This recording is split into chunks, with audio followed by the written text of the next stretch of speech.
में अपनी पार्टी व मूवमेंट को फिर से आगे बढ़ाना है तथा आगे चलकर सत्ता में भी जरूर आना है। तभी फिर यहाँ गरीब, असहाय, दुखी, पीड़ित व कमजोर वर्गों के लोगों का सही से भला हो सकता है। और अब तो इनके प्रति जातिवादी मानसिकता रखने वाली पार्टियों के साथ साथ जातिवादी मीडिया भी, जिसमें सोशल मीडिया भी शामिल है, ये भी नहीं चाहता है कि यहाँ के खासकर गरीब, दबे कुचले, गरीब व लाचार लोग बाबा साहब की मूवमेंट के मुताबिक चलकर सत्ता की मास्टर चाबी खुद अपने हाथों में है और उसके लिए वे किसी भी हद तक गिरकर अपना गंदा व घिनौना आदि खेल खेलते रहते हैं। इसलिए यूपी का वर्तमान चुनाव परिणाम बीएसपी के करोड़ों लोगों की रात दिन की कड़ी तन मन धन की मेहनत का ये वाजिब फल कतई नहीं है। फिर भी बाबा साहब के अनुयायी पार्टी होने के नाते इस पार्टी के लोगों को अपनी हिम्मत कतई नहीं हारना है, बल्कि पत्थर काट कर रास्ता बनाने का अपना प्रयास व संघर्ष हर हाल में आजीवन जारी रखना है। जबकि ऐसे खराब राजनीतिक हालात बीजेपी ने भी देखे हैं, जब आजादी के बाद से काफी लंबे समय तक देश में राज करने का मौका यहाँ की जनता ने इनको नहीं दिया था। बल्कि यूपी में भी सन 2017 से पहले भाजपा की स्थिति यहाँ कोई खास अच्छी नहीं थी और अब इसी प्रकार कांग्रेस पार्टी भी लगभग उसी हालत से गुजर रही है जिस खराब हालत से पहले भाजपा गुजर चुकी है।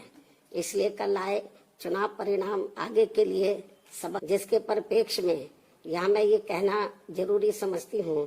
कि चुनाव में पूरे यूपी से मिले फीडबैक के मुताबिक जातिवादी मीडिया अपनी अनवरत गंदी साजिशों प्रायोजित मैनेज किया हुआ सर्वे आदि कार्यक्रमों एवं लगातार नेगेटिव प्रचार के माध्यम से खासकर मुस्लिम समाज व भाजपा विरोधी हिंदू समाज के लोगों को भी गुमराह करने में ये प्रचारित करके काफी हद तक सफल साबित हुआ है कि बीएसपी भाजपा की बी टीम है तथा ये पार्टी सपा के मुकाबले में कम मजबूती से चुनाव लड़ रही है। ये खूब इन्होंने प्रचार किया, जबकि सच्चाई इसके विपरीत है, बिल्कुल उलट है। क्योंकि भाजपा से बसपा की लड़ाई राजनीतिक के साथ साथ सिद्धांतिक व चुनावी भी थी, लेकिन मीडिया द्वारा इस प्रकार के लगातार दुष्प्रचार आदि किए जाने के कारण भाजपा के अति आक्रामक मुस्लिम विरोधी चुनाव प्रचार से मुस्लिम समाज ने एक तरफा तौर पर सपा को ही अपना वोट दे दिया तथा इससे फिर बाकी भाजपा विरोधी हिंदू लोग भी बसपा में नहीं आए। और यदि ये सभी लोग इन अफवाह, इससे ये स्पष्ट है कि मुस्लिम समाज का वोट यदि दलित समाज के साथ मिल जाता, जैसा कि बंगाल के चुनाव में टीएमसी के साथ मिलकर भाजपा को धराशायी करने का चमत्कार परिणाम दिया था, तो फिर वैसे ही परिणाम यहाँ भी दोहराए जा सकते थे। साथ ही ये लोग हमेशा इस तथ्य को ऐन वक्त पर भूल जाते हैं कि केवल बीएसपी ही यूपी में भाजपा को सत्ता में आने से रोक सकती है, सपा नहीं। इनकी इसी गलत सोच का ही ये नतीजा है कि भाजपा फिर से सत्ता में वापस यहाँ आ गई है। और यदि यूपी में तिकोना संघर्ष हुआ होता, जिसकी पूरी संभावना भी थी, तो तब यहाँ यूपी के परिणाम बीएसपी की अपेक्षा के मुताबिक आते तथा फिर भाजपा को सत्ता में आने से रोक लिया जाता। अर्थात कुल मिलाकर मुस्लिम समाज बीएसपी के साथ तो लगा रहा, किंतु इनका पूरा वोट समाजवादी पार्टी की तरफ शिफ्ट कर गया। और इनके इस गलत फैसले से बीएसपी को बड़ा भारी नुकसान ये हुआ कि बीएसपी समर्थक अपर कास्ट व ओबीसी समाज की विभिन्न जातियों में भी ये डर फैल गया कि सपा के सत्ता में आने से दोबारा यहाँ जंगल राज आ जाएगा और फिर ये लोग भी भाजपा की तरफ चले जाएंगे। इस प्रकार से भाजपा को हराने के लिए मुस्लिम समाज ने बार बार आजमाई हुई पार्टी बीएसपी से ज्यादा सपा पर भरोसा करने की बड़ी भारी भूल की है, जिसकी सजा बीएसपी को मिली है। यह काफी कड़वी व सीख लेने वाली भी है। जिसकी सजा बीएसपी को मिली है कि हमने पे भरोसा किया, जिसकी सजा बीएसपी को मिली है वह काफी कड़वी व सीख लेने वाली भी है। इसलिए इस कड़े अनुभव को खास ध्यान में रखकर ही अब बीएसपी आगे अपनी रणनीति में बदलाव जरूर लाएगी। लेकिन ऐसे हालातों में भी बीएसपी मूवमेंट के हित में संतोष की बात ये रही है कि दलितों में से खासकर मेरे खुद के अपने समाज का वोट हमेशा की तरह इस बार भी अपनी मूवमेंट व पार्टी की लीडरशिप के साथ चट्टान की तरह पूरी मजबूती के साथ खड़ा रहा है। जिन पर मैं कितना भी गर्व महसूस करूं वह कम ही होगा